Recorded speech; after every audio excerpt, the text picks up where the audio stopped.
مقالتي يا معشر الخلطاء والإخوان، إن الذي هو في المصاحف مثبت بأنامل الأشياخ والشبان، هو قول ربي آيه وحروفه ومدادنا والرق مخلوقان.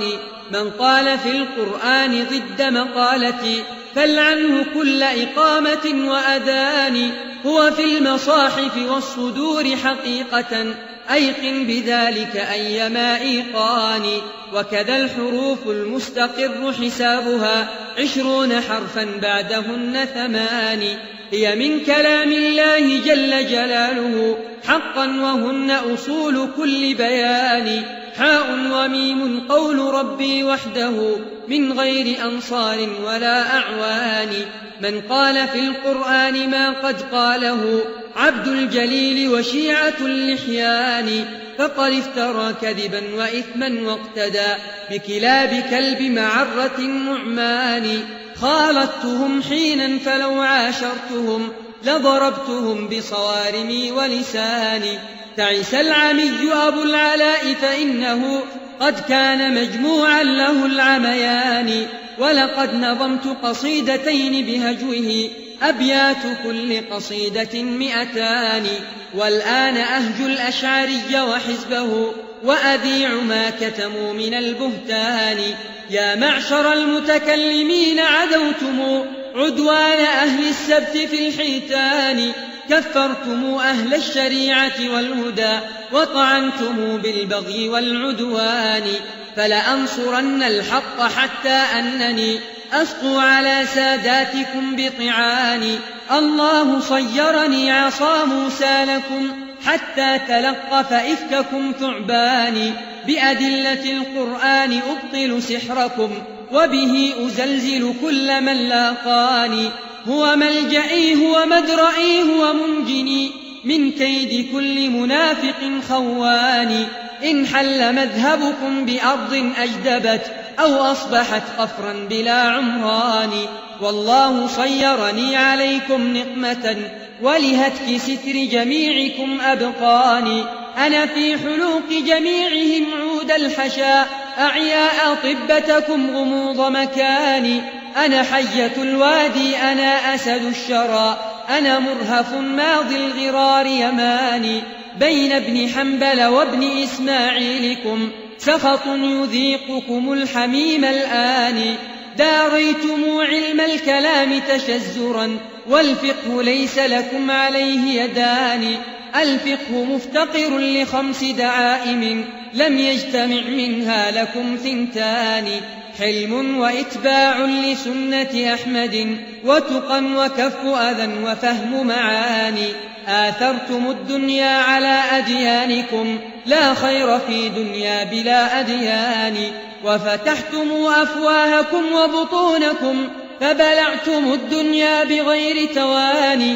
كذبتم أقوالكم بفعالكم وحملتم الدنيا على الأديان. قراؤكم قد أشبهوا فقهاءكم فئتان للرحمن عاصيتان، يتكالبان على الحرام وأهله فعل الكلاب بجيفة اللحمان. يا أشعرية هل شعرتم أنني رمد العيون وحكة الأجفان؟ أنا في كبود الأشعرية قرحة أربو فأقتل كل من يشناني. ولقد برزت إلى كبار شيوخكم فصرفت منهم كل من ناواني. وقلبت أرض حجاجهم ونثرتها فوجدتها قولا بلا برهان. والله أيدني وثبت حجتي والله من شبهاتهم نجاني. والحمد لله المهيمن دائما حمدا يلقح فطنتي وجناني. أحسبتم يا أشعرية أنني ممن يقعقع خلفه بشناني؟ أفتستر الشمس المضية بالسهى أم هل يقاس البحر بالخلجان؟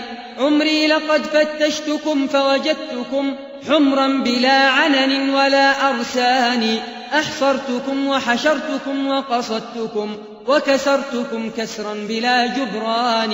أزعمتم أن القرآن عبارة فهما كما تحكون قرآنان. إيمان جبريل وإيمان الذي ركب المعاصي عندكم سيان.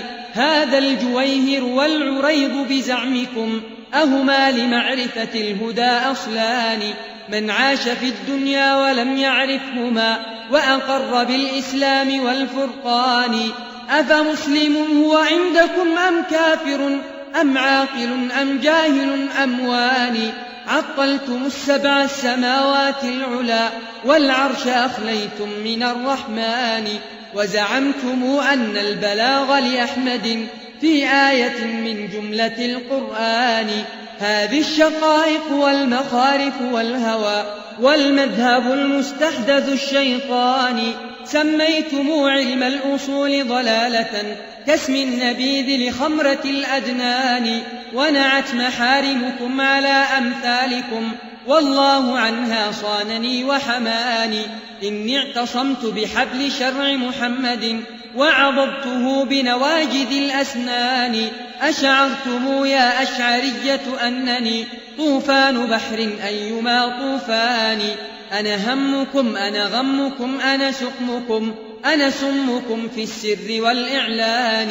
أذهبتم نور القرآن وحسنه من كل قلب واله لهفان. فوحق جبار على العرش استوى من غير تمثيل كقول الجاني. ووحق من ختم الرسالة والهدى بمحمد فزها به الحرمان. لأقطعن بمعولي أعراضكم ما دام يصحب مهجتي جثماني.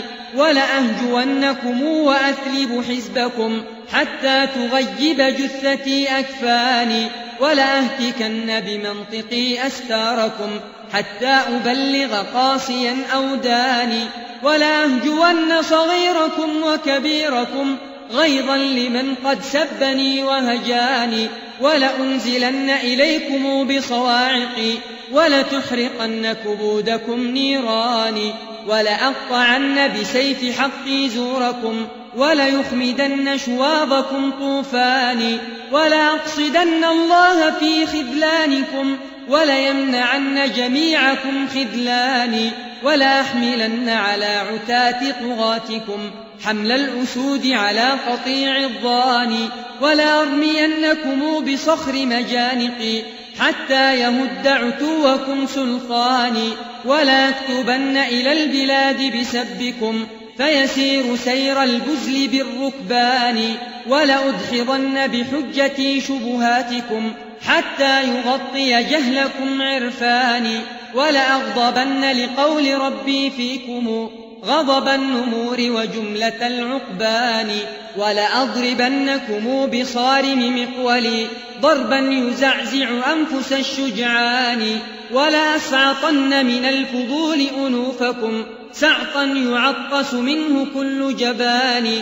إني بحمد الله عند قتالكم لمحكم في الحرب ثبت جناني. وإذا ضربت فلا تخيب مضاربي وإذا طعنت فلا يروغ طعاني. وإذا حملت على الكتيبة منكم مزقتها بلوامع البرهان. الشرع والقرآن أكبر عدتي فهما لقطع حجاجكم سيفان. ثقلا على أبدانكم ورؤوسكم فهما لكسر رؤوسكم حجران. إن أنتم سالمتم سولمتم وسلمتم من حيرة الخذلان. ولئن أبيتم واعتديتم في الهوى فنضالكم في ذمتي وضماني. يا أشعرية يا أسافلة الورى يا عمي يا صم بلا آذان. إني لأبغضكم وأبغض حزبكم بغضا أقل قليله أضغاني. لو كنت أعمى المقلتين لسرني كي لا يرى إنسانكم إنساني. تغلي قلوبكم علي بحرها حنقا وغيظا أيما غليان.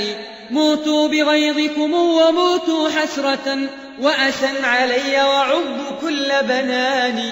قد عشت مسرورا ومت مظفرا ولقيت ربي سرني ورعاني وأباحني جنات عدن آمنا ومن الجحيم بفضله عافاني ولقيت أحمد في الجنان وصحبه والكل عند لقائهم أدناني لم أدخر عملا لربي صالحا لكن بإسخاطي لكم أرضاني أنا تمرة الأحباب حنظلة العداء أنا غصة في حلق من عاداني وأنا المحب لأهل سنة أحمد وأنا الأديب الشاعر القحطاني سل عن بني قحطان كيف فعالهم يوم الهياج إذا التقى الزحفان سل كيف نثرهم الكلام ونظمهم وهما لهم سيفان مسلولان نصروا بألسنة حداد سلق مثل الأسنة شرعت لطعان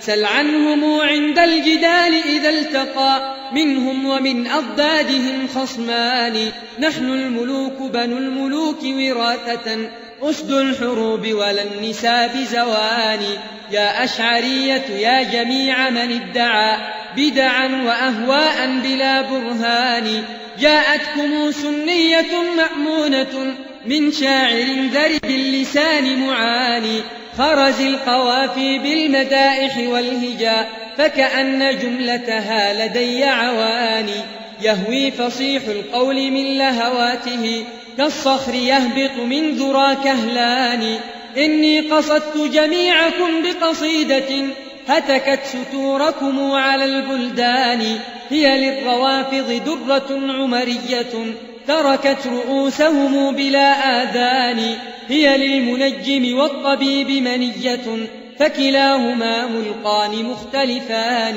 هي في رؤوس المارقين شقيقة ضربت لفرض صداعها الصدغان هي في قلوب الأشعرية كلهم صاب وفي الأجساد كالسعدان لكن لأهل الحق شهد صافي أو تمر يثرب ذلك الصيحان وأنا الذي حبرتها وجعلتها منظومة كقلائد المرجان ونصرت أهل الحق مبلغ طاقتي وصفعت كل مخالف صفعان مع أنها جمعت علوما جمة مما يضيق لشرحها ديواني أبياتها مثل الحدائق تجتنى سمعا وليس يملهن الجاني وكأن رسم سطورها في طرسها وشم تنمقه أكف غواني والله أسأله قبول قصيدتي مني وأشكره لما أولاني